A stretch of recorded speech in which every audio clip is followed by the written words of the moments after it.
RJ Studio is the base right now for interview with one of our emerging reggae stars, Akina Iman. Wagwan Akina. I'm here. Nice to meet For you. those who may not be familiar with the style and the sound, describe your music.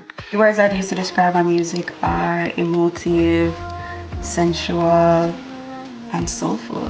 What is it about your music that makes it so emotive? I would say just how I try to capture my experiences, because I really draw from my personal experiences, or even just my friends' experiences from life overall. The words that I use, really intentional about the songwriting, the sound choices as well. Yeah, I think those are things that would make my music emotive. And who would you say are some of your biggest influences? My influences would include Sade, Rihanna, Beyonce, Isaiah Huron, Doechii, SZA. I feel like there's so many artists that all bring something unique to the table, and they're all inspiring in their own way.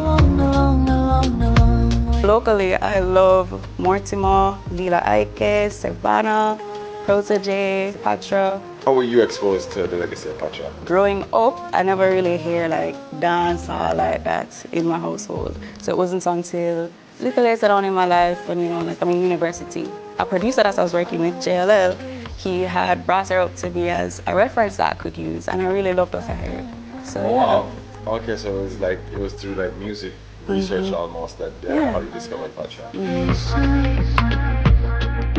Have you managed to kind of merge that with the Jamaican sound as well too? Yes, most definitely. I think as much as it may sound a little, from out there, it's still very much rooted in Jamaican popular music.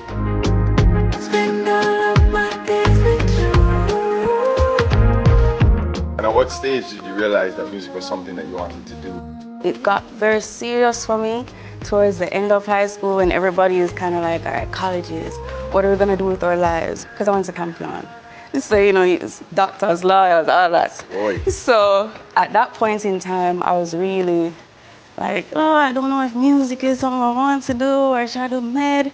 So I chose my subjects based on going into med school, because I do dermatology. But then there was a point when I really sat with myself and I was like, I'm saying, no, it's music.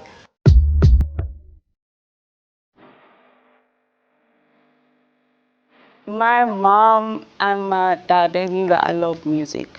While I was in high school, I took part in a bunch of musicals. I did dancing for 2 years, and I just really love being on the stage. And even prior to that, I was always in performing arts. So it sounds like music has been a part of your life from a very early stage. You said that you come from a musical background, or where did that come from? How did that develop at such a young age? Well, my mom sings. Okay. And according to her, when my grandma was alive, God rest her soul, she used to sing hymns with me when I was a baby. And I'd always listen to music, I'm an MTV baby, that's what I like to say, because I used to spend my summers just watching MTV, hits, jams right through. So, yeah, I'd say that music has been a really integral part of my life. It's been really inspiring for me, it's there for me. The ups and the downs, everything. So was it difficult for the parents to accept that as a career path? For my dad, yes.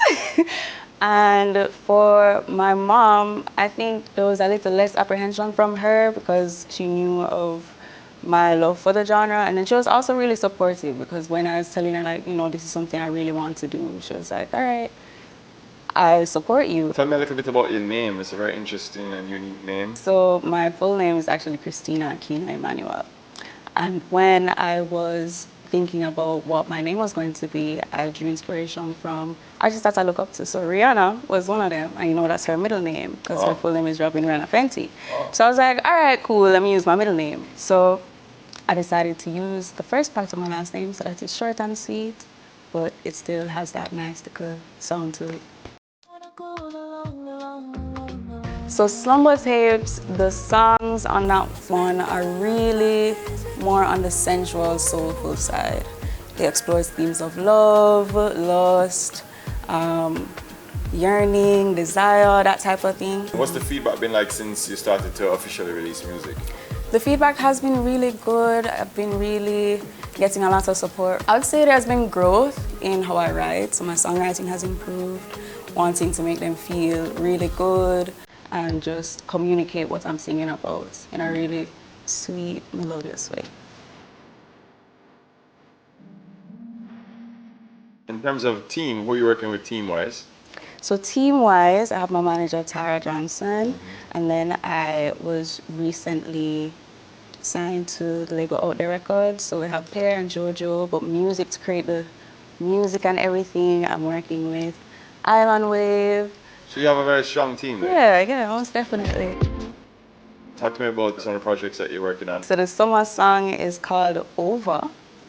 It You got is. your word, but I'm not sure where Pano, but it's a feel-good song. It's fun. It's playful. oh, you can't tell somebody said over. No. Mind you, it is over. You know? Lord. But Hey. not in that way. Like, it's really fun. It's really playful. It's something that I made and it felt really good for me. And I think a lot of people enjoy it. Finally, now tell the people what most makes Akina Iman intense. What makes me intense is just how passionate I am about life, about things that I like, things that I don't like, how I move about in the world.